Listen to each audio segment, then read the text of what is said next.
नारायणं नमस्कृत्यं नरं चैव नरोत्तमं देवीं सरस्वतीं व्यासं ततो जयमुदीरयेत्। यं ब्रह्मा वरुणेन्द्ररुद्रमरुतस्तुन्वन्ति दिव्यैस्तवैः वेदैः साङ्गपदाक्रमोपनिषदिर्गायन्ति यं सामगाः। ध्यानावस्थिततद्गतेन मनसा पश्यन्ति यं योगिनो यस्यान्तं न विदुसुरासुरगणा देवाय तस्मै नमः। मूकं करोति वाचालं पङ्गं लङ्घयते गिरिं यत्कृपातमहं वन्दे परमानन्दमाधवम्।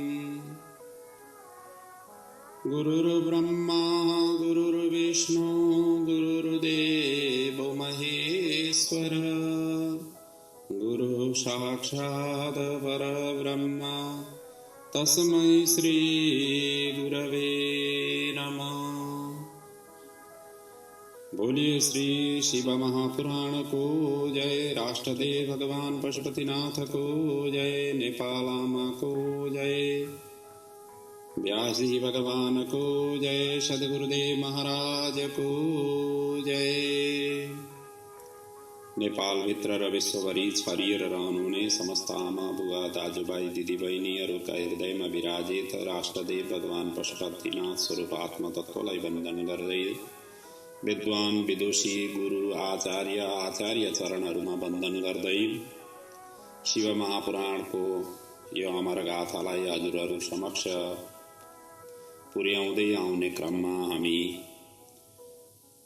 अन्तिम वायवीय संहिताको उत्तर भागका पनि अन्तिम प्रसङ्गहरूमा आइपुगेका छौँ।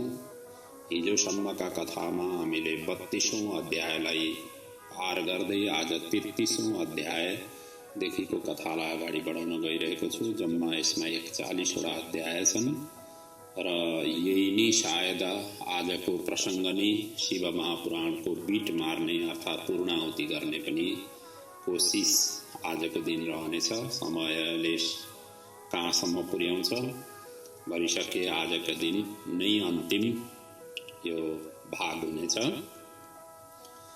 आउनुहोस् अब आजका कथाहरूमा हामी चिन्तन मनन गर्दै अगाडि बढौँ। उपमन्युजी भगवान श्रीकृष्णलाई शिव दर्शन शिव शास्त्र सम्बन्धी विभिन्न प्रसङ्गहरूलाई यहाँ वर्णन गर्दै अगाडि बढिराख्नु भएको छ र यसै क्रममा पारलौकिक फल दिने पञ्चगन्धमय शिव पूजनको विषयलाई को प्रसङ्गबाट आजको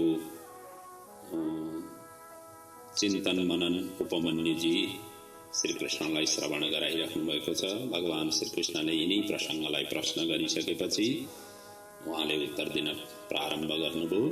उपमन्युजी भन्नुहुन्छ, हे यदुनन्दन, अतः परं प्रवक्ष्यामि केवलम् आमुष्यिकीं विधिं न एतेन सदृशं किञ्चित् कर्मास्ति भुवनत्रये।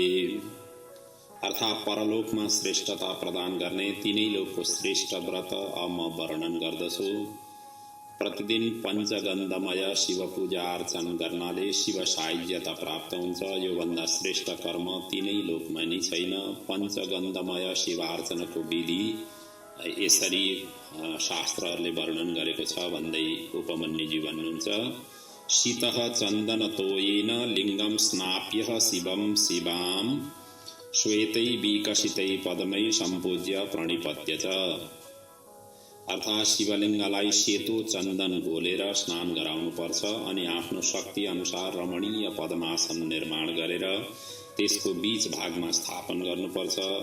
त्यसपछि सुगन्धित द्रव्ययुक्त सामग्रीले पूजा अर्चन गर्नुपर्छ। यस क्रममा दक्षिणतिर बिल्वपत्रले पूजा गर्नुपर्छ भने दाहिनेतिर अगरु, बायाँतिर मेनशील, उत्तरतिर चन्दन र पूर्वमा हरितालले पूजा अर्चना गर्नुपर्छ। साथै साथ रङ्गी बिरङ्गी फूल पनि अर्पण गर्नुपर्छ।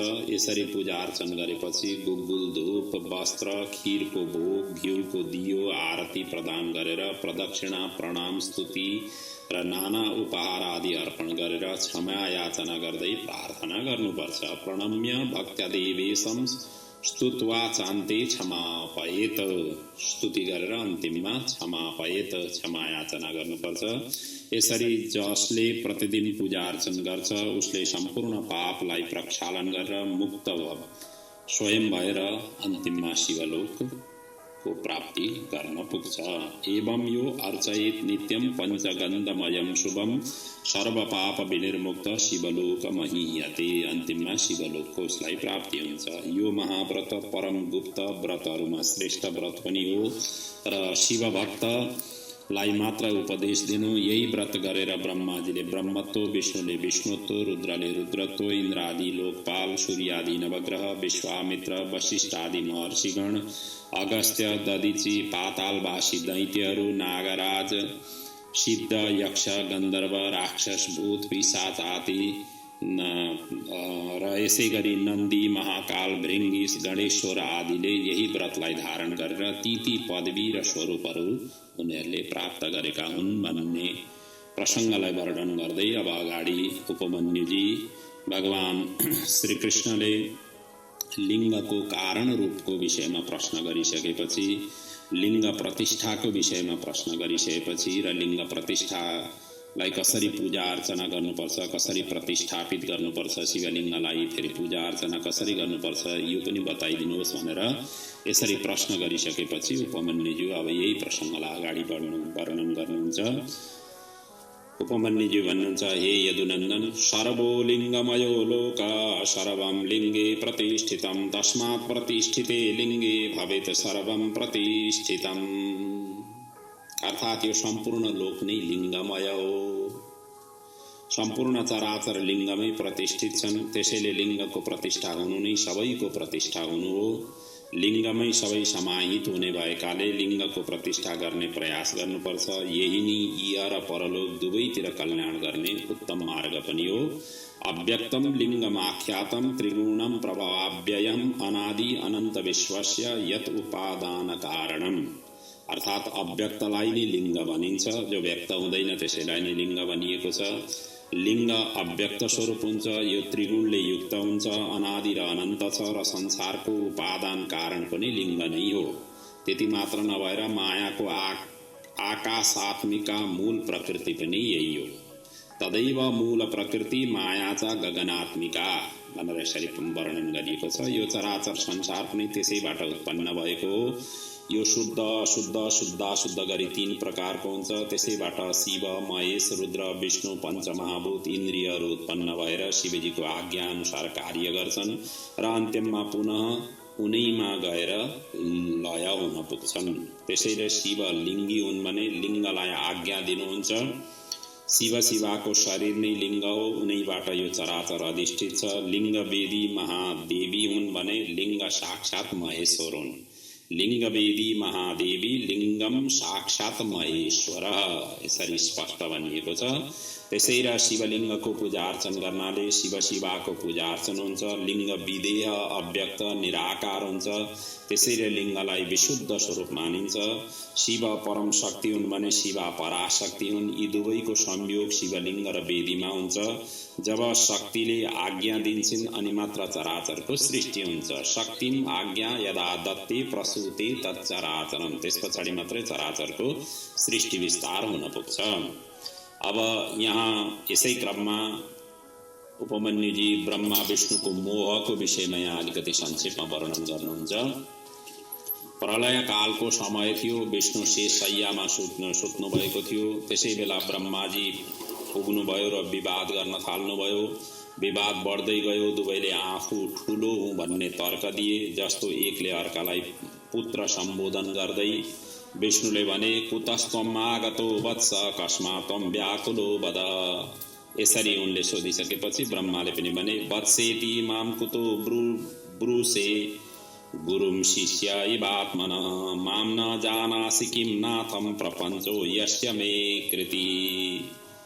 तिमीले मलाई किन वत्स भनेर सम्बोधन गरेका? तिमी त मेरा शिष्य हौ, मलाई तिमीले जान्दैनौ, तिमीले जानेका छौन। म त तिम्रो नाथ हुँ, अर्थात् तिम्रो गुरु हुँ।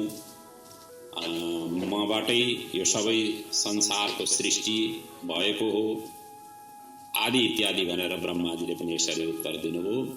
र यसरी दुवैजनाको ब्रह्मा विष्णु बीचको वाद विवाद बढ्दै गयो। दुवैमा मोह चाहिँ मतलब बढ्दै गयो र विवाद धेरै बेरसम्म भइरह्यो। अन्त्यमा विवाद नै युद्धमा परिणत भयो। एकले अर्कालाई समाप्त गर्न उतारु भए। रक्षक नै भक्षक हुन पुगे। समस्त चराचर नै कम्पायमान भयो।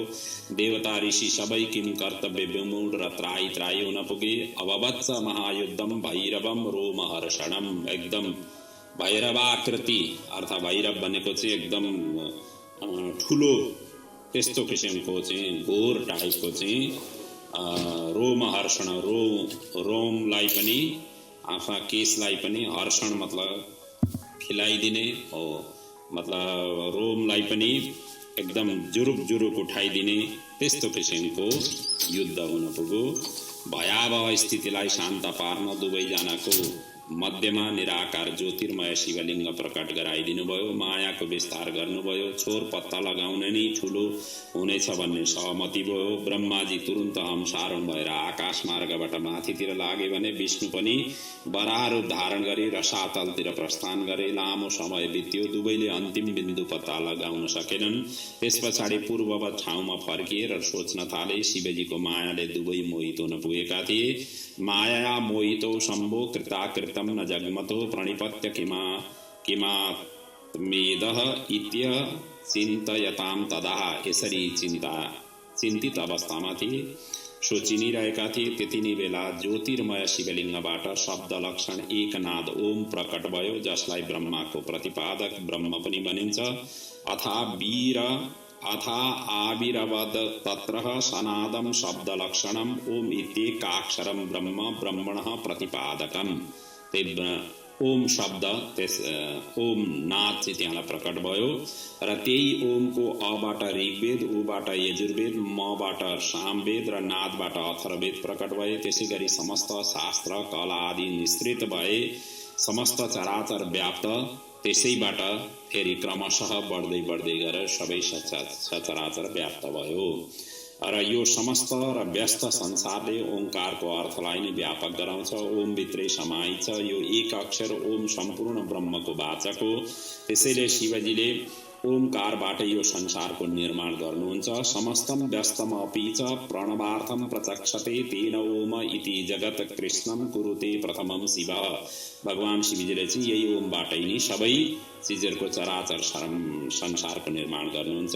शिवजी नै ओम हुन् र ओम नै शिव हुन्। वाच्य र वाचकमा कुनै भेद छैन। त्यही वाच्यलाई प्राप्त नगरी इन्द्रियहरू फर्किन्छन्। त्यसैले भनिएको छ अप्राप्य तन्निवर्तन्ते वाच्यस्तेकाक्षरेण सह भनेर यसरी स्पष्ट भनिएको छ। र त्यही ओंकारको अब्रह्मवाचक, ऊ विष्णुवाचक, म शिववाचक हुन्। त्यसै गरी महेशको दक्षिण अङ्गबाट ब्रह्मा, बायाँ अङ्गबाट विष्णु, हृदयबाट नीलरुद्र उत्पन्न भएका हुन् र यी तीनै नै संसारका कारण हुन् भने यी तीनैका परम कारण शिवजी हुन्। यही नजानेर रजोगुणको कारणले तिमीहरूले वैर गरियो, युद्ध गरियो। पुनः स्मरण होस् भनेर नै मैले यो ज्योतिर्मय लिङ्ग उत्पन्न गराएको हुँ भनेर शिवजीले त्यहाँ स्पष्ट भनिदिनु भयो।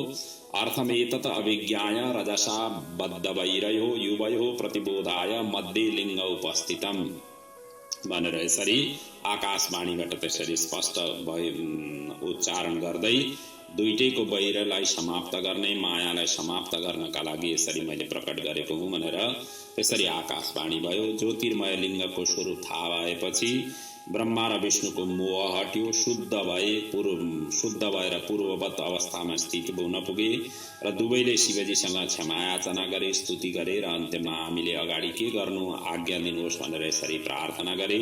त्यस पछाडि शिवजीले ब्रह्मा विष्णुलाई ज्ञान संहिताको उपदेश र पञ्चाक्षर मन्त्र राज पनि प्रदान गर्नुभयो। मन्त्र राजम ददौ ताभ्यम ज्ञान संहितया सह तौ लब्धा महतीं दिव्या आज्ञां माहेश्वरीं पराम।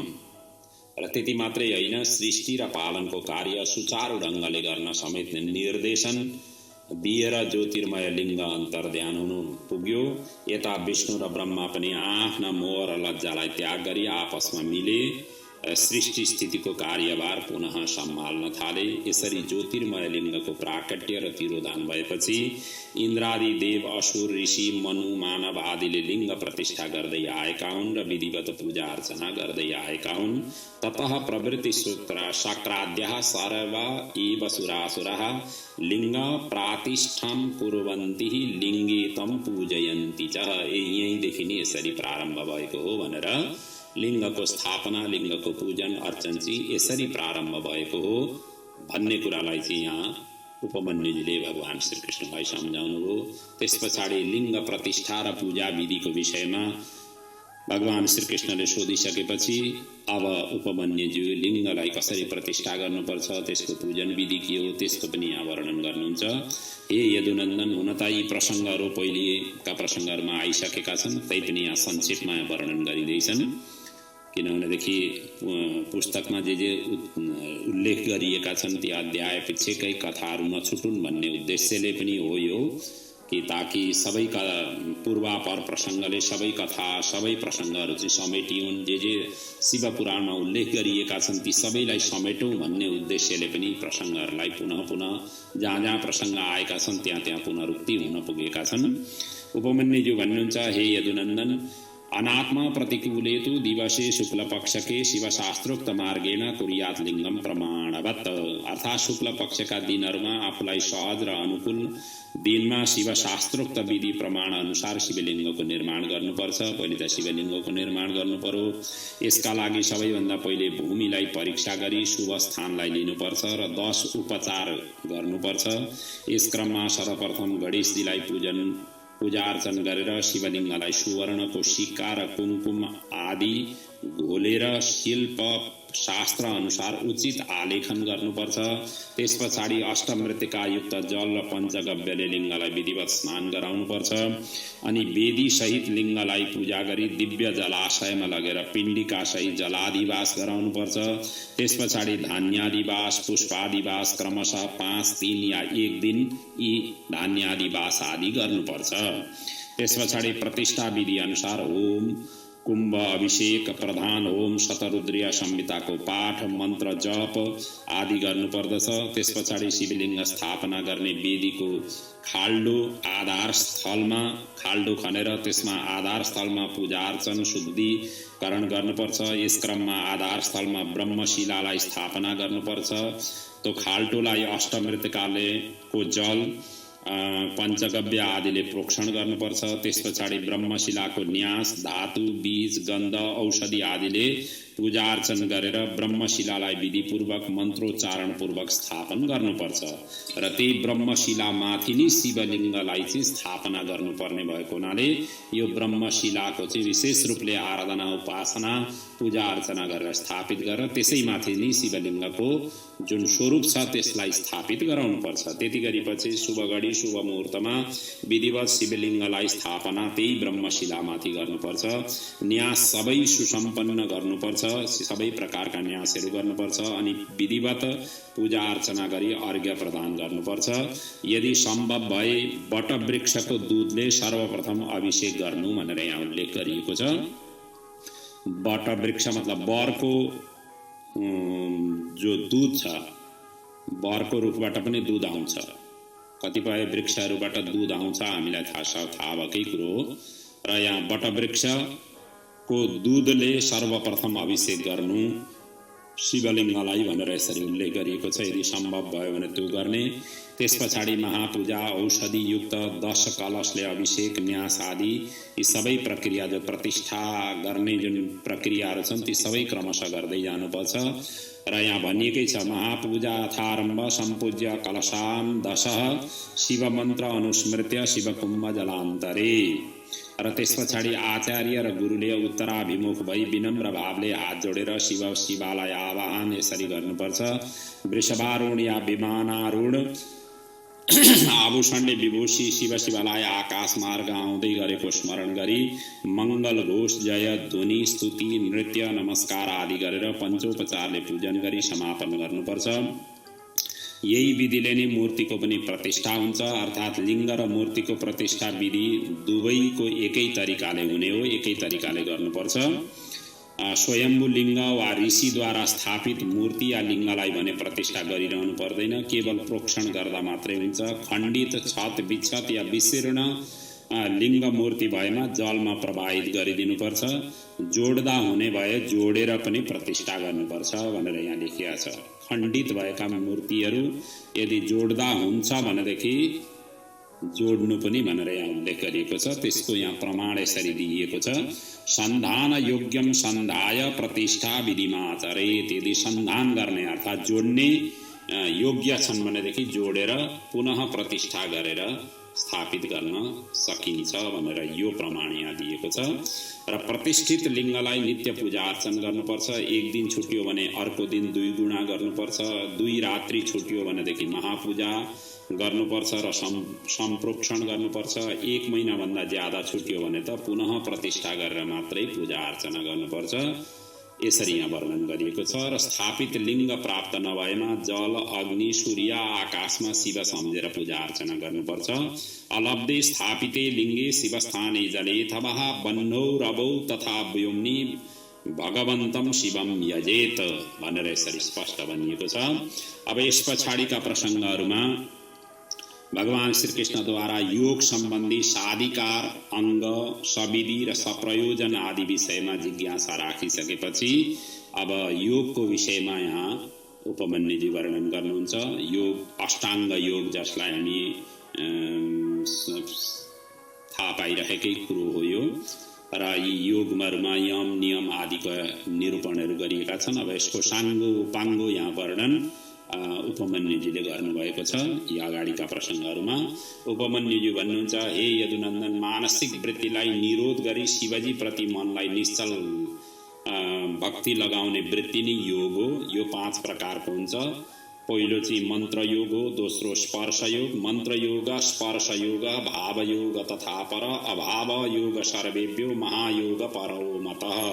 यसरी 5 वटा योग भनिएको छ। मन्त्र, स्पर्श, भाव, अभाव र महायोग। मन्त्र योग कसलाई भन्ने भन्दाखेरि मन्त्रलाई अभ्यास गरेर वाच्यार्थ ज्ञान गरी मनमा स्थिर गराउनु नै मन्त्र योग हो।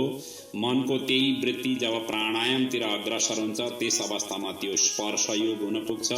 जब स्पर्श रहित मन्त्र हुन्छ त्यो नै भाव योग हो।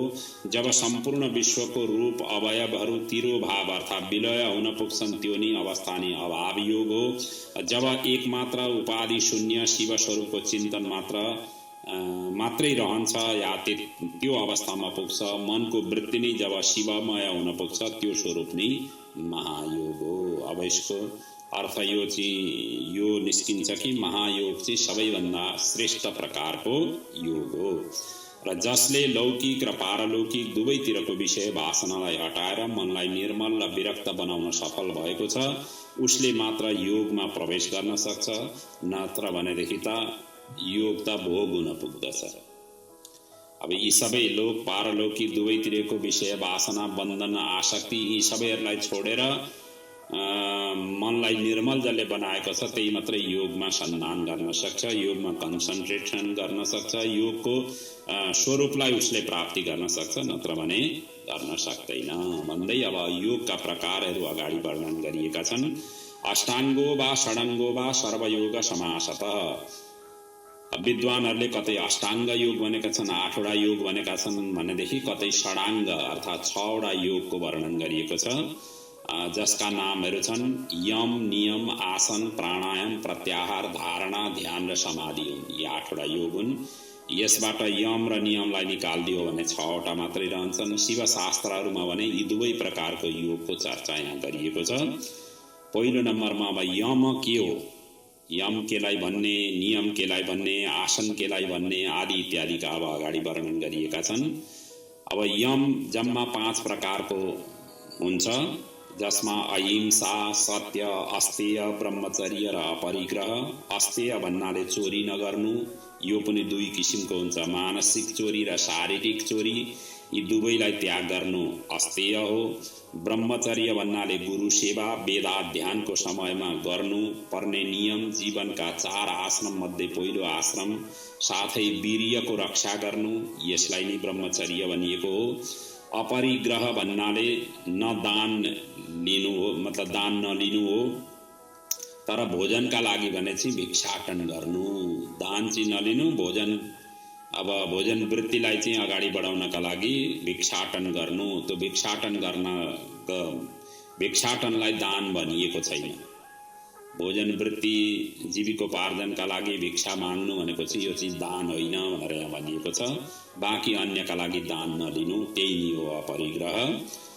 अब दोस्रो नम्बरमा नियम के हो? यो पनि 5 प्रकारको छ। शौचम तुष्टि तपः शैव जपः प्रणिधिरेव च, अर्थात् शौच, सन्तोष, तप, जप र प्रणिधान। प्रणिधि भन्नाले चाहिँ गुरुको सेवा गर्नु हो। यी 5 प्रकारको भनिएको छ। त्यसै गरी आसन, यो 8 प्रकारको वर्णन गरिएको छ, जसमा स्वस्तिक आसन, पद्मासन, अर्धचन्द्रासन, वीरासन, योगासन, प्रसादितासन, पर्यङ्कासन र आफ्नो रुचि अनुसारको आसन। यी 8 प्रकारका आसन वर्णन गरिएका छन् र यिनै आसनबाटै अनेक प्रकारका आसनहरू, यिनैका हाँगाबिगाहरूबाट अगाडि बढेका हुन्। जुन आसनहरू योग गर्दाखेरि प्रयोगमा ल्याइन्छन्, यसैका विस्तार हुन्। र चौथोमा प्राणायाम, यो पनि 3 प्रकारको हुन्छ, जसमा पूरक, कुम्भक र रेचक। जस्तो अनुलोम विलोम गर्दाखेरि यी 3टाको प्रयोगमा ल्याइन्छ। त्यसै गरी प्राणायाम पनि अगर्भ र सगर्भ गरी 2 किसिमले गरिन्छ। अब अगर्भ प्राणायाम कसलाई भन्ने भन्दाखेरि जप र ध्यान बिना गरिने प्राणायाम अगर्भ हो। जुन सामान्य प्राणायाम हो भनेदेखि सगर्भ प्राणायाम भनेको चाहिँ यसमा जप र ध्यान दुवैको सहयोग पूर्वक गरिन्छ। त्यसैले अगर्भ भन्दा यो 100 गुणा उत्तम पनि हो। योगीजन प्राय सगर्भ प्राणायाम नि गर्छन्। प्राणलाई विजय गर्नु भनेकै नि शरीरभित्रको वायुमाथि विजय प्राप्त गर्नु पनि हो। प्राणवायु 10 किसिमका हुन्छन्, जसलाई भनिएको छ प्राण, अपान, व्यान, उदान, समान, नाग, कूर्म, कृकल, देवदत्त र धनञ्जय। 10 प्रकारका प्राण हुन्छन्। प्राणवायुले प्रयाण, अपान वायुले भोजन आदिलाई तल लैजान्छ, व्यान वायुले सम्पूर्ण अङ्गमा व्याप्त गराउँछ। त्यसै गरी उदान वायुले मर्मस्थानलाई उद्वेलित या उत्तेजित गराउँछ। समान वायुले शरीरको सबै अङ्गमा समान रूपले व्याप्त गराउँछ। नाग वायुले मुखबाट उल्टी गराउँछ, वमन गराइदिन्छ। कूर्म वायुले आँखा खोल्ने अथवा आँखा झिम्काउने काम गर्दछ। त्यो आँखा झिम्काउने काम चाहिँ कूर्म वायुले गर्छ।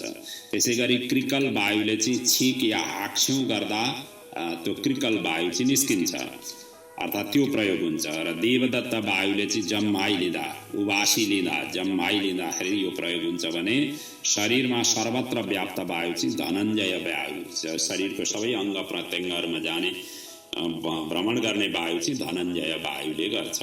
र प्राणायामले शरीरमा स्फूर्ति, हल्कापन, हृदयमा उत्साह, स्वरमा मिठापन, सबै खाले रोग निवारण, बल, तेज र सुन्दरताको वृद्धि, धृति, मेधा, यौवनत्व, स्थिर चित्त र प्रसन्नता आदि वृद्धि गर्न सहायता गर्दछ। त्यसैले प्राणायाम गर्नु श्रेयस्कर हुन्छ।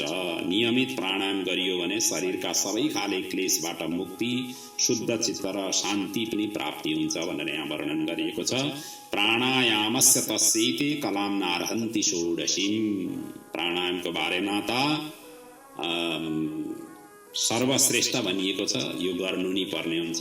शरीरलाई व्यवस्थित राख्नका लागि सबै प्रकार रोग आदिबाट जुझ्न प्राणायामले धेरै नै ठुलो भूमिका खेल्दछ, त्यसैले गर्नु पर्दछ।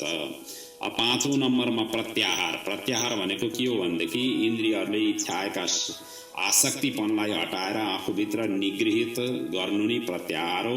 मनले नै इन्द्रियहरूलाई राम्रो र नराम्रो कर्मप्रति प्रेरित गराइरहेको हुन्छ, जसको फलस्वरूप स्वर्ग या नरकमा पुर्याउँछ।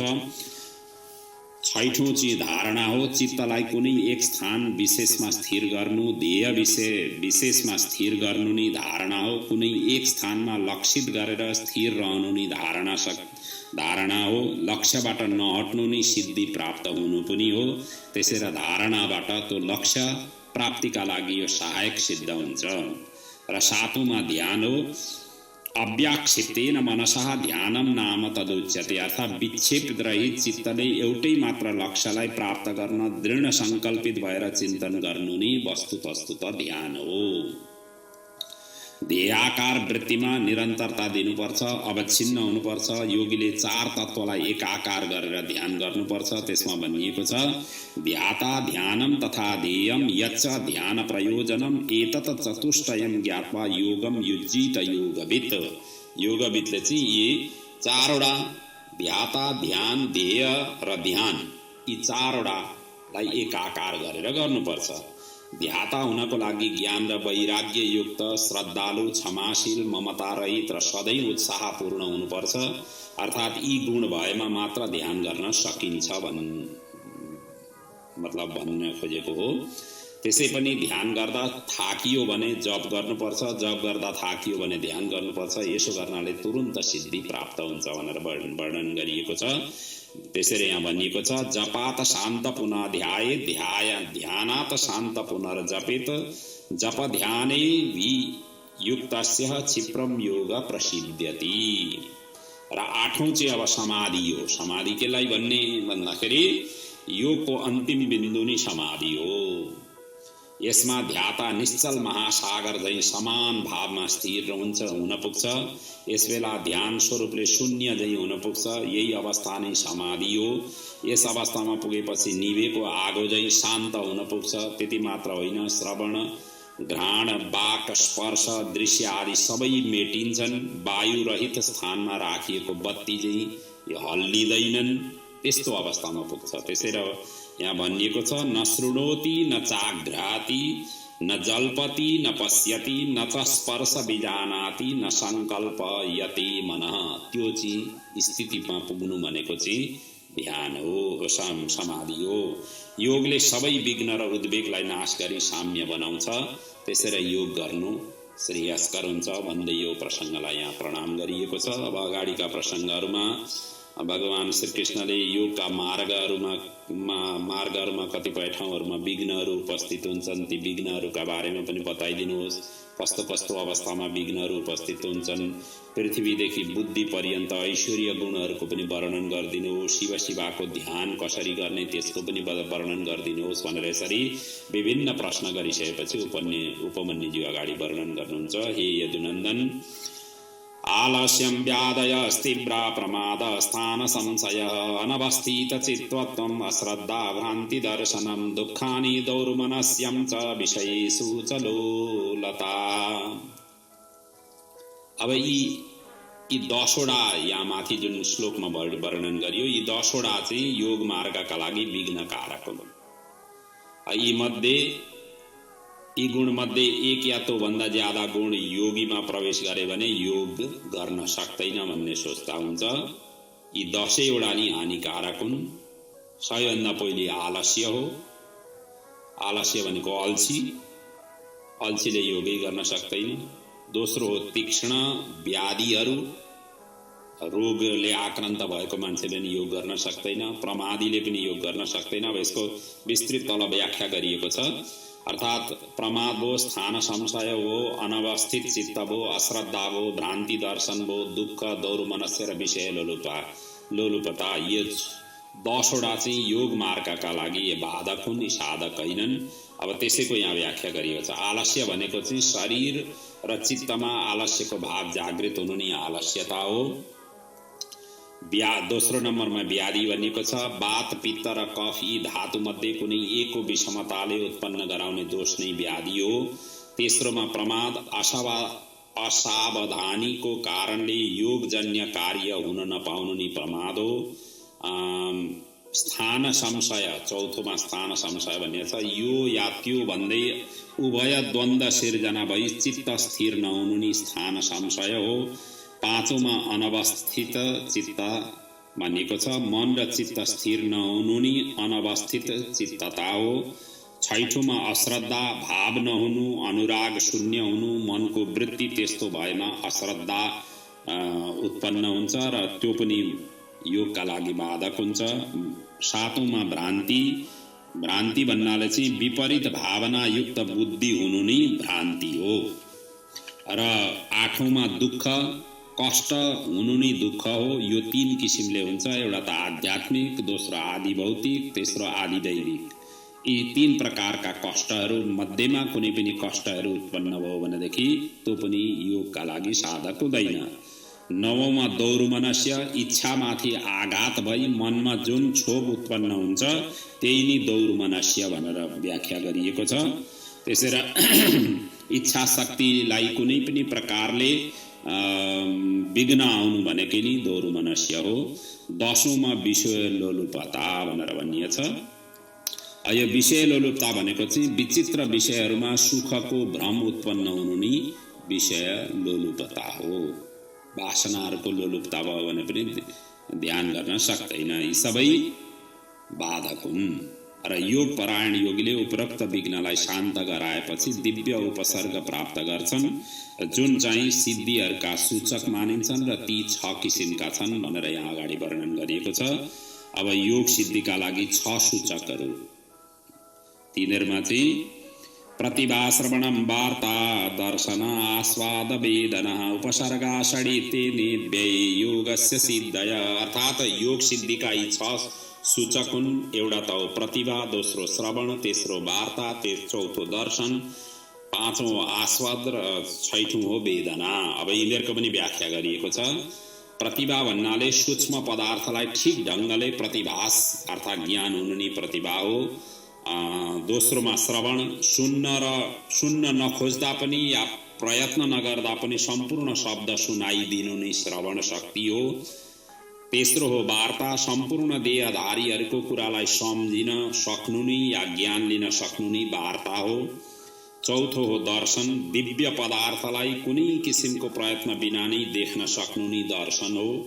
5औं हो आस्वाद, दिव्य रसहरूको स्वाद प्राप्त हुनु नै आस्वाद हो।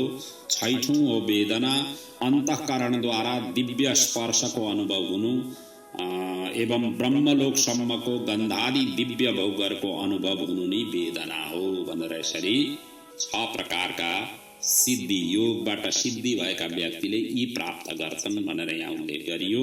अब अगाडि भनिएको छ योगीले आफ्नो योग मार्गमा सिद्धि प्राप्त भएपछि 64 किसिमका सिद्धि प्राप्त गर्छन्, जसमा अणिमादिदेखि लिएर पृथ्वी, अप, तेज, वायु, आकाश आदि क्षेत्रमा सिद्धि हुन्छ। जस्तो कि जलमा निवास गर्नु, भूमिबाट निस्किनु, भूमिमा जहाँ इच्छा गर्नु त्यही पानी देखिनु, घैला बिना नै जल संग्रह गर्न सक्नु। यी सबै योग सिद्धि प्राप्त गरेका व्यक्तिहरूले यस्ता किसिमका कार्यहरू गर्न सक्छन् भनेर यहाँ वर्णन गरिएको हो।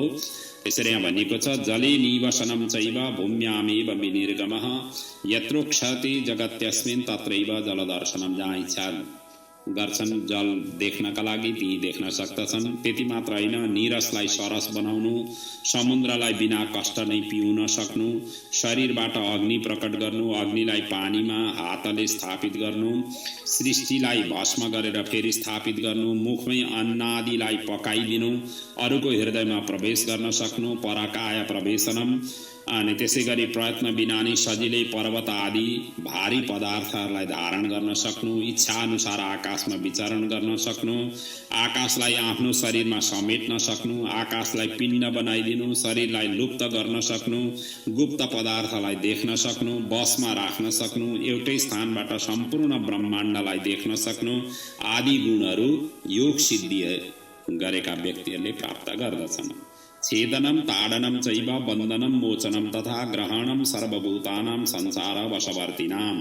अर्थात् संसारमा बस्ने प्राणीहरूलाई तिनीहरूमाथि विजय प्राप्त गर्नु, छेदन, ताडन, बन्धन, मोचन आदिद्वारा गर्न सक्नु। त्यति मात्र होइन, योग सिद्धि भएपछि काल मृत्युमाथि विजय गर्नु, सङ्कल्प मात्रले सृष्टि पालन र संहार गर्नु, सबै प्राणीहरूको मनलाई आफूले अधिकारमा लिनु, सबैदेखि पृथक रहेर संसारको रचना गर्नु, यी सबै सिद्धि प्राप्त योगीका लक्षणभित्र पर्दछन्। जसको मन संसारलाई या संसारका पदार्थ प्राप्ति गर्न नै सदा लागिरहन्छ या यस्ता तुच्छ अशुभ गुणमै रमाउँछ, उसले सार्वकामिक अविनाशी परमैश्वरीय स्वरूप सिद्धि प्राप्त गर्न सक्दैन। देव, असुर, मनुष्य आदिले भोग गर्ने वस्तु पदार्थलाई तृण झै एउटा त्यान्द्रो, एउटा सुकेको त्यान्द्रो जस्तरी नै त्याग गर्नाले मात्रै सिद्धि प्राप्त हुन्छ। तस्मात् गुणाश्च भोगाश्च देवासुरमहीव्रतां तृणवत् त्यजेत् तस्य योग सिद्धि परा भवेत्। र मात्रै योग सिद्धि प्राप्त गर्न सक्छ। संसार प्राप्तिको नै अभिलाषा इच्छा अनुग्रह भएमा त मुनि सन्यासी झैं विचरण गर्दै इच्छित भोगहरूलाई भोग गर्दै अन्तिममा मोक्ष प्राप्त गर्नु उचित हुन्छ। सिद्धि भने त्यस्ता व्यक्तिले प्राप्त गर्दैनन्। मोक्षसम्म यिनीहरूले प्राप्त गर्न सक्छन्, मुक्ति हुन सक्छ, तर सिद्धि चाहिँ प्राप्त गर्न सक्दैनन्। यथा कामं गुणान भोगान भोक्ता मुक्तिम प्रयास्यति भनेर यसरी वर्णन गरिएको छ। अब योग गर्ने स्थान कस्तो हुनुपर्छ त्यसको पनि यहाँ वर्णन गरिएको छ। कस्तो ठाउँमा योग गर्दा ठिक हुन्छ, कस्तो ठाउँमा योगाभ्यास गर्नु हुँदैन, योगाभ्यास गर्नुभन्दा पूर्व योगीले के चीजहरू ध्यान राख्नु पर्दछ आदि इत्यादिका प्रसङ्गहरू पनि यहाँ अगाडि वर्णन गरिएका छन्। आउनु सबै यिनीहरू पनि श्रवण गरौँ। शुभकाले शुभ देशे शिव क्षेत्रादिके पुनः विजने जन्तुरहिते निशब्द वाद्यवर्जिते। अर्थात शुभकाल शुभ देश भगवान शिवजीको क्षेत्र, एकान्त जीव जन्तु खास गरी हिंसक जीव जन्तु रहित भएको क्षेत्र, कोलाहल रहित क्षेत्र, बाधा अडचन रहित क्षेत्र, त्यस्तो स्थानलाई चाहिँ योग गर्नका लागि उचित हुन्छ। यस्तो स्थानलाई पहिले लिपेर पोतेर त्यसलाई एकदम क्लिन गरेर समथर बनाएर धूपले सुगन्धित सुवासित बनाएर फूल आदि बिछ्याउनु पर्छ। पुष्प समिधा जल फल फूल र मूल आदिको पनि सुविधा भएको ठाउँमा योगाभ्यास गर्न उचित हुन्छ। अब यी सबै चिजहरू जहाँ हुन्छन् त्यो सुरम्य प्रकृतिको दिव्य छटा भएको ठाउँमा योग गर्दाखेरि अत्यन्त आनन्द प्राप्त हुन्छ भन्ने कुरालाई यहाँ संकेत गर्न खोजेको। र कस्तो ठाउँमा योगाभ्यास गर्नु हुँदैन भने अग्निको नजिकै योगाभ्यास गर्नु हुँदैन, जलको नजिक पनि गर्नु हुँदैन, सुकेका पत्ता माथि पनि गर्नु हुँदैन। त्यसै गरी डाँस, मच्छर, सर्प, स्वपद, दुष्ट मृग अर्थात दुर्जन दुष्ट टाइपका हिंसक जीव जन्तु भएको ठाउँमा, दुर्जन आदिको भय भएको ठाउँमा, त्यस्ता ठाउँमा पनि यी ठाउँहरूमा योग गर्नु हुँदैन। त्यसै गरी श्मशान भूमि हो, चैत्य हो, वाल्मीकि हो, पुरानो घर हो, चौराहा, नदी र नदको छेउमा, समुद्र तट, गल्ली गल्छीको छेउ, पुरानो बगैँचा, अशुभ या निन्दित ठाउँमा पनि योगाभ्यास गर्नु हुँदैन। त्यसरी भनिएको छ श्मशाने चैत्य वाल्मीकि जीर्णागारे चतुष्पथे नदी नद्यः समुद्राणाम तीरे रथ्यान्तरे पिबाह भनेर यसरी स्पष्ट भनिएको छ। योगाभ्यास पूर्व योगीले के ध्यान दिनुपर्छ भनेदेखि योगाभ्यास सुरु गर्नुभन्दा पहिले संयमित हुनुपर्छ।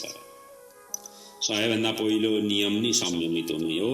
युक्ताहार विहारस्य युक्त चेतस्य कर्मसु आसनम मृदुलम रम्य विपुलम सुषमम शुचि। पहिले त संयमित हुने हो। संयमित अब सही प्रकारले हुनुपर्छ, जसको आहार विहार उचित र परिमित हुन्छ, जो कर्ममा समुचित चेष्टा राख्न सक्छ, जो उचित समयमा सुत्ने र उठ्ने गर्छ, त्यस्तो व्यक्तिले मात्र योगाभ्यास गर्न सक्छ। आसन मुलायम सुन्दर विस्तृत र पवित्र हुनुपर्दछ।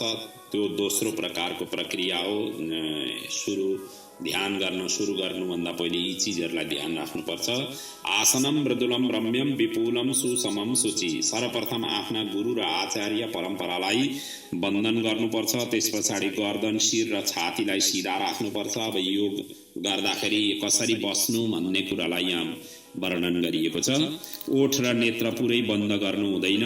शिरलाई उच्चो राखेर स्थिर गर्नुपर्छ। दाँतले दाँतलाई स्पर्श गर्नु हुँदैन। जिब्रोलाई अविचल स्थिर राख्नुपर्छ। एडीलाई दुवै जङ्गा माथि राख्ने प्रयास गर्नुपर्छ, अर्थात् पद्मासनमा बस्ने कोसिस गर्नुपर्छ। दुवै भुजालाई जङ्गा माथि राख्ने।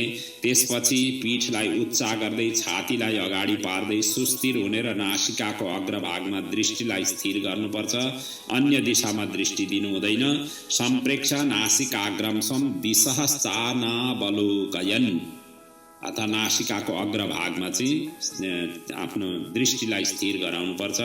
त्यस पछाडि आफ्नो मानस मन्दिरको हृदय कमलको आसनमाथि पार्वती सहित भगवान शिवलाई चिन्तन गरी विराजमान गराउने र ध्यानस्थ गर्नु हुनुपर्छ।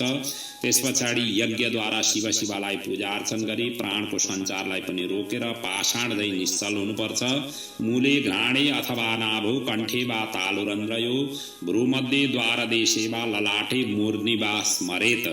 यसरी भनिएको छ। अर्थात् मूलाधार, नाभि, कण्ठ, तालु, भ्रूमध्य, ललाट र मस्तक यी 7 ठाउँमा सावरण या निरावरण पद्धति मध्ये एकलाई ग्रहण गरेर क्रमशः 2 दल, चतुर्दल, षड्दल, 10 दल, 12 दल, 16 दल कमलमा विराजित भगवान शिवजीको शिवाको चिन्तन र स्मरण गर्नुपर्छ। 2 दलमा चाहिँ ह र छ अक्षर पर्छन् भने 4 दलमा ब, स, स पर्छन्। त्यसैगरी षड दलमा ब, भ, म, य, र, ल पर्छन्। त्यसैगरी 10 दलमा ड, ढ, अण, त, थ, द, ध, न, प, फ पर्छन् भने 12 दलमा क, ख, ग, घ, ङ, च, छ, ज, ज, य, ट, ठ यिनीहरू पर्छन्। र 16 दलमा भने चाहिँ स्वर मात्राहरू पर्छन्, जसलाई अ देखि अहसम्म अ, आ, इ, उ, ए, ऐ, ओ, औ, म यी चाहिँ स्वर मात्राहरू यी 16 दलमा पर्दछन्। यिनै स्वर व्यञ्जन वर्णहरूको परिकल्पना मूलाधारदेखि भ्रूमध्य पर्यन्त चित्रण गरिएको छ। अर्थात् कमलपत्र नै स्वर व्यञ्जन वर्णका हुन् भन्ने साधकले कल्पना गरेर साधना प्रारम्भ गर्नुपर्छ। शिवशास्त्रमा शिवजीका घोर, शान्त र मिश्र गरी 3 अवस्था वर्णन गरिएका छन्, 3 छविहरू वर्णन गरिएका छन्। घोर रूपको चिन्तन गर्नाले रोग र पाप आदिको विनाश हुन्छ, मिश्र रूपको चिन्तन गर्नाले सिद्धि प्राप्त हुन्छ भने शान्त स्वरूपको चिन्तनले शान्ति, शुद्ध बुद्धि र मुक्ति प्राप्त हुन्छ। त्यसैले ध्यान गर्ने योगीले जस्तो इच्छा गरेर ध्यान गर्छ त्यही स्वरूपको स्थूल मूर्तिको चिन्तन गर्नुपर्छ भनेर पनि यहाँ सम्झाइएको छ। सौम्य मुक्ति विशेषेण शान्ति प्रज्ञा प्रसिद्धति भनेर यसरी वर्णन गरिएको छ। अब अगाडिको अध्यायमा ध्यानको महिमाको विषयमा, शिव योगीको महत्त्वको विषयमा, शिव क्षेत्रमा मृत्यु भएमा के कस्ता किसिमका स्वरूपहरू प्राप्त हुन्छन् भनेर यसरी भगवान श्रीकृष्णले प्रश्न गरिसकेपछि उपमन्युजीको यही नै अन्तिम उपदेश पनि हुन पुग्यो। यसैको उत्तर दिँदै उपमन्यु र श्रीकृष्णको संवाद पूर्ण हुन्छ र यो चाहिँ 39औं अध्यायको प्रसङ्ग हो। वायव्य संहिताको उत्तर भागको 39औं अध्यायमा यो उपमन्युजीको अन्तिम उपदेशको यहाँ वर्णन गरिएको छ।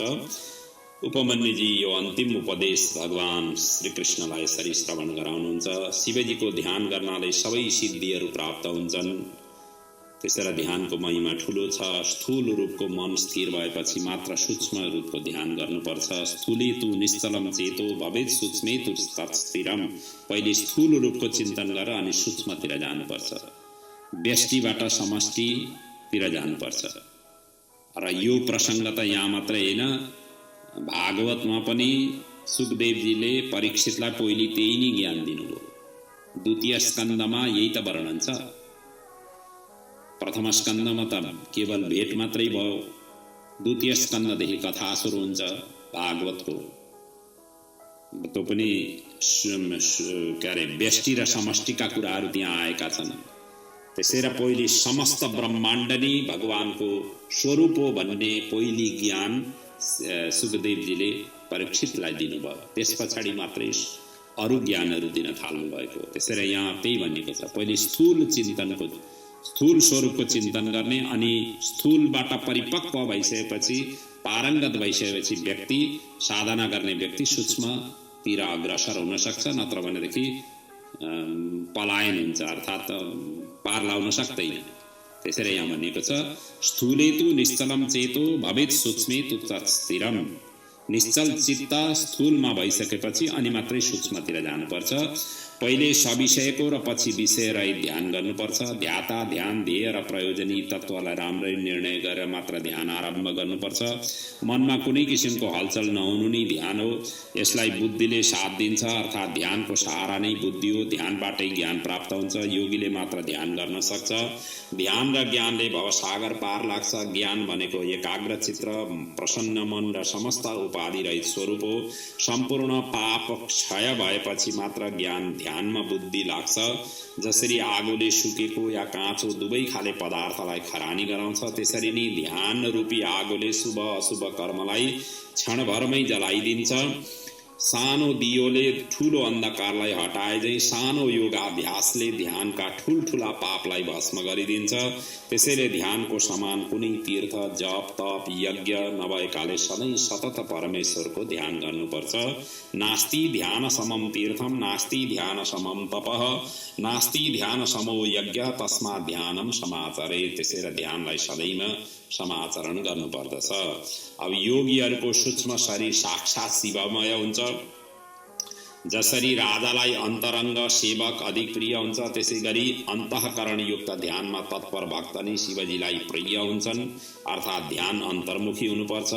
यदि योगी योगमा प्रवृत्त हुँदै नै मृत्यु भयो भने त्यसले उसले रुद्रलोकको प्राप्ति गर्छ र उहाँको सुख भोगेर फेरि योगीहरूको कुलमा उसले जन्म लिन पुग्छ।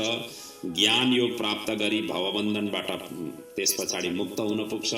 प्रयत्न मात्र गर्दा त यस्तो फल पाइन्छ भनेदेखि यदि गर्न नै सकियो भने त सर्वत्र कल्याणै कल्याण हो। दुईटै हातमा लड्डु प्राप्त हुने भए। त्यसैले योग गर्नुपर्दछ। शिवयोगीलाई भिक्षा दिँदा त वेदज्ञ ब्राह्मणलाई पूजन गरे झैं पुण्य हुन्छ भने अन्नदान गर्दा त अग्निहोत्र आदि जन्य यज्ञबाट जुन फल प्राप्त हुन्छ त्यस्तो किसिमको फल प्राप्ति हुन्छ। त्यसैले यज्ञाग्निहोत्र दानेषु तीर्थ होमेषु यत फलम योगीनाम अन्नदानेन तत्समम स्तम फलम लभेत। त्यति समानको फल मानिएको छ। शिवयोगीलाई निन्दा गर्नाले कल्पान्तसम्म नरकमा यातना भोग्नुपर्छ। निन्दा सुन्नु पनि पाप हो। शिवयोगीलाई सेवा गर्नाले अनन्त सुख प्राप्त हुन्छ र अन्तमा दिव्य गति प्राप्त हुन्छ। सुख शान्तिको इच्छा राख्ने व्यक्तिले यथाशक्य शिवयोगीलाई अन्न, पान, शय्या, निवास आदि प्रदान गरेर सेवा गर्नुपर्छ। जुन देशमा शिवयोगी निवास गर्छन् त्यो देश पवित्र हुन्छ। शिवशास्त्र विधिले जसले प्राण त्याग गर्छ या जसले शिव क्षेत्रको आश्रय लिएर प्राण त्याग गर्छ दुवैको मुक्ति हुन्छ।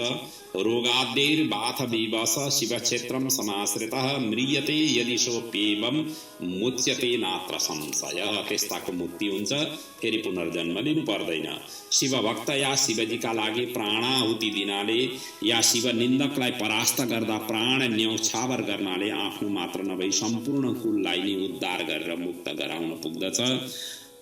र जो विधिवत षडद्व शुद्धि गरी आफ्नो शरीर त्याग्छ उसको क्रियाकर्म गरिरहनु पर्दैन। आफ्ना कुटुम्बलाई जुठो पनि त्यस्तो अवस्थामा लाग्दैन। आशोच बार्नै पर्दैन। उनको शरीरलाई पृथ्वीमा, अग्निमा या पवित्र जलमा विसर्जन गरिदिनुपर्छ।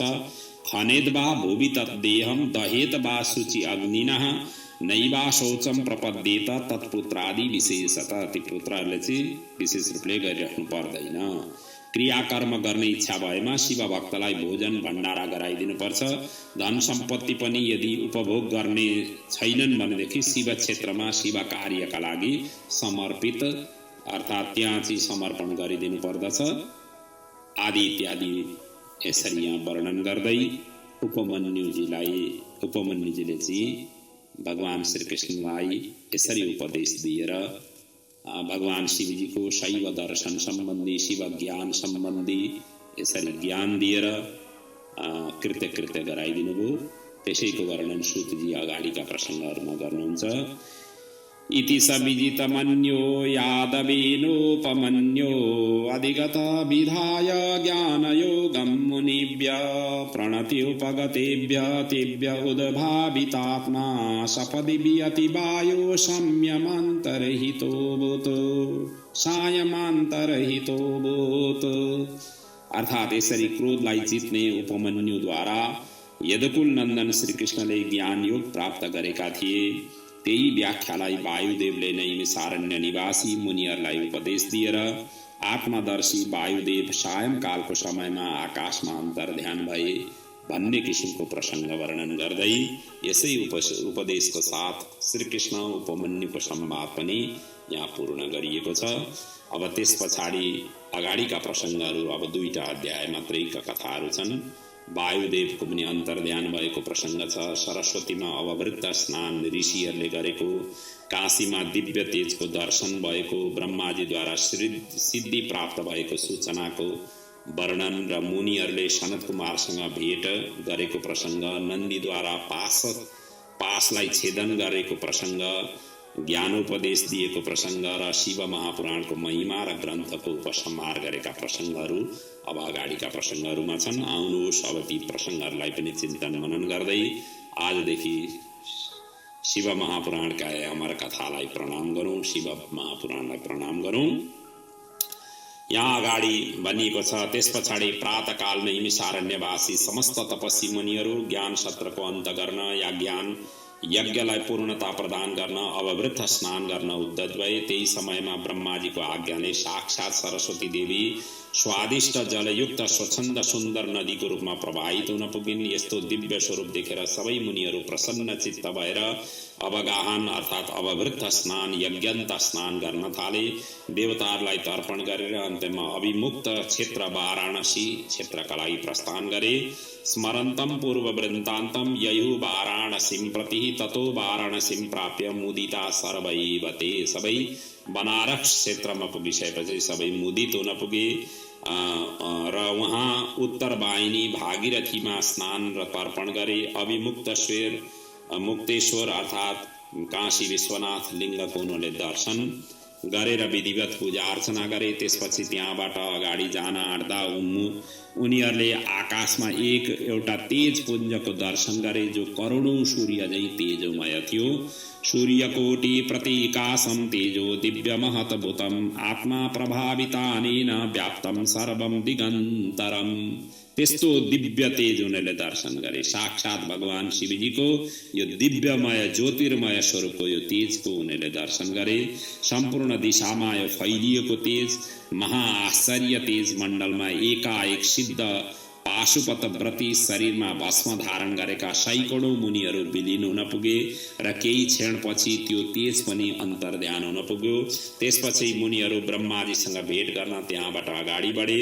ब्रह्माजीलाई भेटेर मुनिहरूले वायुदेवको उपाख्यान अववृद्ध स्नान र वाराणसीमा दर्शन गरेको तेज पुञ्जको विषयमा उनीहरूले सविस्तार वर्णन गरे।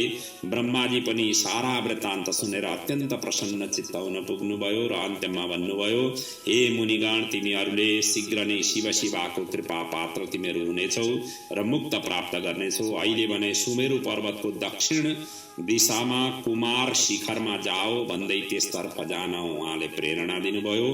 इति सत्तरमादिश प्रेषिता विश्वयोगिना कुमार शिखरम मेरो दक्षिणम मुनयो ययो। त्यस क्षेत्रमा जाओ भनेर यसरी आज्ञा दिनुभयो। त्यस पछाडि सूतजी अगाडि वर्णन गर्नुहुन्छ, तत्र स्कन्दशरो नाम सरसागर सन्निभम अमृत स्वादुशिशिर स्वच्छ आगाध लघुदकम। यो अन्तिम अध्यायको प्रसङ्ग हो, शिव पुराणको अन्तिम अध्याय। अब यहाँ भनिएको छ, ब्रह्माजीको आज्ञालाई शिरोधार्य गर्दै नैमिषारण्य निवासी षट्कुली ऋषिहरू सुमेरु शिखरको दक्षिण दिशामा अवस्थित कुमार शिखरमा पुगे। त्यहाँ समुद्र झैं अगाध जलपूर्ण स्कन्द सरोवर थियो जो स्वच्छ लघु शीतल र अमृततुल्य जलले पूर्ण थियो, जसको चारैतिर स्फटिक शिला सबै ऋतुहरूमा फुल्ने फूल कमल पुष्पद्वारा सुशोभित थियो। त्यो सरोवरमा जटाजुटधारी त्रिपुण्डधारी वैराग्य सम्पन्न स्नानार्थ आउँदै जाँदै व्यक्तिहरू त्यस्ता त्यहाँ आउँदै जाँदै गरेका थिए। कतिपय मुनि कुमार भने सरोवरको तटमा देव ऋषि पितरलाई तर्पण गरिरहेका थिए। त्यो सरोवरमा गजराजहरूका बथान प्यास मेटाउन मृग मृगी घोडा घोडी साँड चकवा चकेबी आदि निरन्तर आउँदै जाँदै देखिन्थे। भँवराहरूको गुनगुनाहट कोइलीहरूको कलरवले व्याप्त त्यो सरोवरले सबैको मनलाई आकर्षण गर्ने त्यस्तो किसिमको स्वरूप थियो, मनमोहक त्यहाँ स्वरूप थियो। त्यहाँ पुगेपछि कोही पनि यताउता जान खोज्दैनथ्यो। त्यस्तो शान्त अत्यन्त दिव्य र रमणीय त्यो सरोवरको त्यो अपूर्व शोभा थियो। त्यो सरोवरको उत्तरी तटमा कल्प वृक्षको मुनि हीरा निर्मित वेदीमाथि सुकोमल मृगाचर्ममाथि अचल समाधिमा बसेका ध्यानस्थ बाल सनत कुमारसँग यी मुनिहरूको भेट भयो। त्यसैले यहाँ वर्णन गरिएको छ, सनत कुमारासीनं शाश्वत बाल वपुरोदरम तत्काल मातृपरतम समाधि अचलात्मना। र नैमिषारण्यवासी मुनि र सनत कुमार योगीराजको बीचमा स्वागत अभिवादन प्रणाम र परस्पर कुशल क्षेम भयो। मुनिहरूले आगमनको कारण पनि बताए। त्यति नै बेला आकाशमा दन्दुबी बज्न थाले। यावत पृष्ठिवते तस्मै प्रोचु स्वागत कारणं तुमूल सुसुर्वे तावत् दिवि दुन्दुबी विनस्तस्वनः।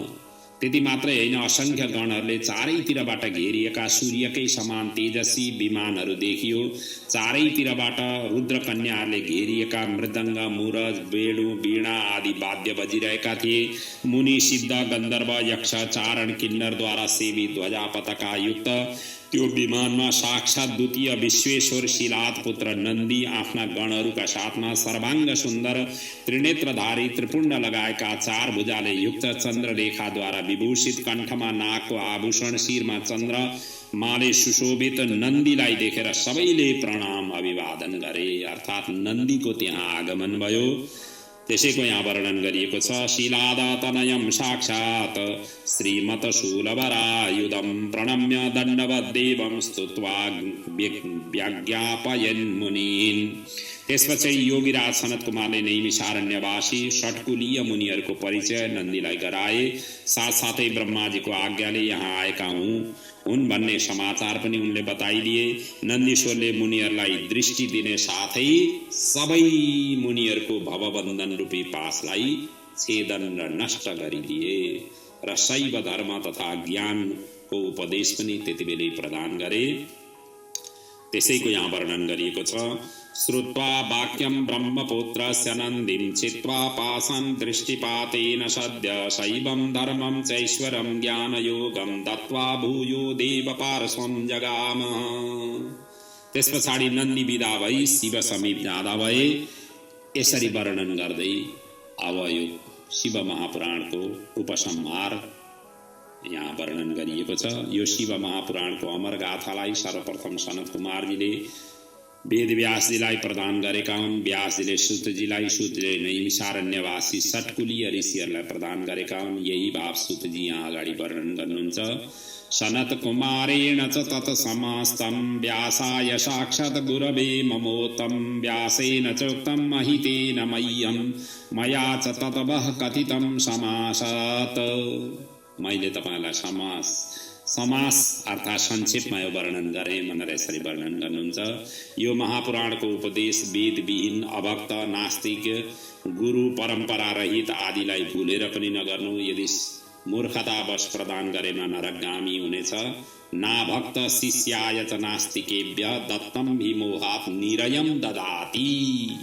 यसरी वर्णन गरिएको छ र अगाडि भनिएको छ, हे ऋषिगण, मैले सेवाभाव तथा उचित विधिले यो ज्ञान प्रदान गरे। जसले यसलाई यथाविधि ग्रहण गरे, पढे, सुने, उनीहरूलाई विश्वेश्वर भोलेनाथले आरम्भमा सांसारिक सुख, धार्मिक सुख र अन्त्यमा धर्मार्थ काम मोक्ष चतुर्वर्ग फल अवश्य प्रदान गर्नुहुनेछ भनेर उहाँले भन्नुभएको छ। तेभ्यः सुखम धर्म सुखम त्रिवर्गम निर्माणान्ते नियतम ददाति। आज हामीले पुराण सुन्ने र सुनाउने सम्बन्धद्वारा एक अर्काको उपकार गर्यौं। त्यसैले अब म पनि सफल मनोरथ पूर्ण हुनेछु। तपाईहरूको सदा सर्वदा कल्याण होस्। यसरी आशीर्वाद प्रदान गरी सुतजी पनि ऋषिहरूसँग विदाई लिएर आफ्नो गन्तव्यतिर प्रस्थान गर्नुभयो। सुते कृताशिषि गते मुनयः सुव्रताया यागे च पर्यवसिते महति प्रयागे।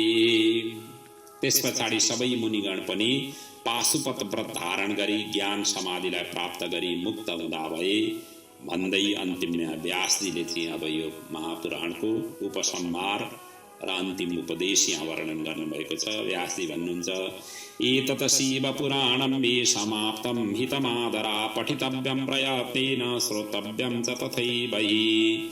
अर्थात् यो शिव महापुराण समापन भयो। यसले सबैको हित र कल्याण गर्छ। यसलाई आधारपूर्वक प्रयत्नपूर्वक पाठ र श्रवण गर्नु श्रेय हुन्छ। नास्तिकाय न वक्तव्यम अश्रद्धाय सठाय च भक्ताय महेशस्य तथा अधर्म ध्वजाय च। अर्थात् त्यस्ता व्यक्तिहरूलाई यो त्यसका अगाडि कहिले पनि नगर्नु जो नास्तिक छन्, अश्रद्धावान छन्, सठ छन्, अभक्त छन्।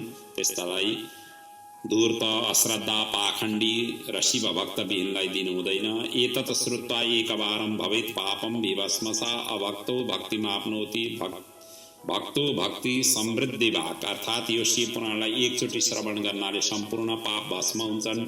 अभक्त भए शिवजीको भक्ति प्राप्त गर्न पुग्छन्, शिव भक्त भए दृढ भक्ति प्राप्त हुन पुग्छ। दोस्रो पल्ट श्रवण गर्नाले सद्भक्ति प्राप्त हुन्छ भने तेस्रो पल्ट श्रवण गरेमा मुक्ति प्राप्त हुन्छ। त्यसैले यसलाई बारम्बार श्रवण गर्नुपर्छ। सर्वोत्तम फल प्राप्तिको इच्छा भए त यस महापुराणको 5 आवृत्ति गर्नुपर्छ, श्रवण या पठन गर्नुपर्छ। पञ्चावृत्ति प्रकर्तव्या पुराणस्यास्य सत्सिद्धया। प्राचीन कालमा यस महापुराणलाई 7 पल्ट पाठ श्रवण गरेर ब्राह्मण राजा वैश्यले शिव दर्शन पाएका थिए भनेर यसरी उल्लेख गरिएको छ। आज पनि यो महापुराणलाई भक्तिभावले जसले श्रवण गर्दछ उसले यस श्लोकमा सबै खाले सुखानन्दलाई भोग गरेर अन्त्यमा मुक्ति लाभ प्राप्त गर्न सक्छ। एतत् शिव पुराणं हि शिवस्य अति प्रियं परम भुक्ति मुक्ति प्रदम ब्रह्म संवितम भक्तिवर्धनम। यो शिव महापुराण भगवान शिवजीको अत्यन्त प्रिय हो। यो पुराणले सुखभोग तथा मुक्ति दिने उपाय मध्ये उत्तम पनि हो। साथै परब्रह्मको समान र शिवको भक्ति बढाउने ग्रन्थ पनि हो भन्दै अन्तिममा व्यासजीको यो शिव महापुराणको अन्तिम श्लोक यसरी उच्चारण गर्नुभएको छ।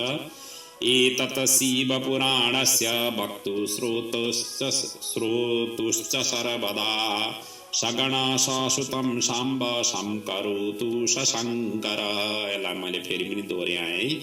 एतत् शिव पुराणस्य भक्तो श्रोतुश्च सर्वदा सगण ससुत साम्ब संकरोतु सशंकर।